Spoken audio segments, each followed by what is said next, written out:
ನಾನು ಹೊಸದಾಗಿ ಮಾಡಬೇಕಂತ ಅಂದ್ಕೊಂಡಿರೋ ಕತೆ ಹೆಸರು ಜೀವನ ಚಕ್ರ ಅಂತೇಳಿ. ಈ ಕಥೆಯೊಳಗೆ ನನ್ನ ಜೀವನದಲ್ಲಿ ನಾನು ನೋಡಿದಂಥ ಸತ್ಯ ಘಟನೆಯನ್ನು, ನಿಜವಾದ ಘಟನೆಯನ್ನು ಕತೆ ಮಾಡಿ ಹಾಕಕತ್ತೀನಿ. ನಾನು ಏನೇ ಈ ಕತೆ ಹಾಕಿದ್ರೆ ಈ ಚಾನಲ್ದಾಗ ನಮ್ಮ ಹಳ್ಳಿ ಕಡೆ ನಾನು ನೋಡಿದಂಥದ್ದು ಅಥವಾ ನನಗೆ ಎಕ್ಸ್ಪೀರಿಯೆನ್ಸ್ ಆಗಿರೋಂಥದ್ದು ನಾನು ವಿಡಿಯೋ ಹಾಕತ್ನ ರೀ. ಅದಕ್ಕೊಂದು ಸ್ವಲ್ಪ ಏನು ನಾನು ನಂದು ಓನ್ ಸ್ಟೋರಿ ಬರೆದು ಹಾಕಿರ್ತೀನಿ.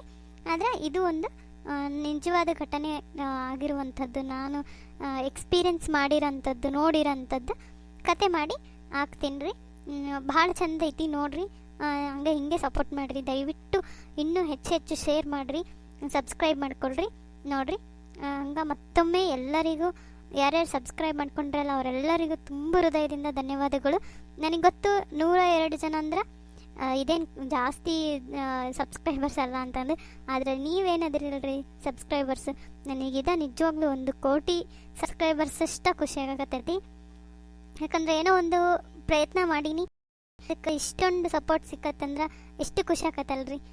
ನಿಮ್ಮೆಲ್ಲರಿಗೂ ಮತ್ತೊಮ್ಮೆ ತುಂಬ ಹೃದಯದಿಂದ ಧನ್ಯವಾದಗಳು ಹೇಳೋಕೆ ಇಷ್ಟಪಡ್ತೀನಿ. Thank you. ಹಿಂಗೆ ಸಪೋರ್ಟ್ ಮಾಡ್ತಾಯಿರ್ರಿ.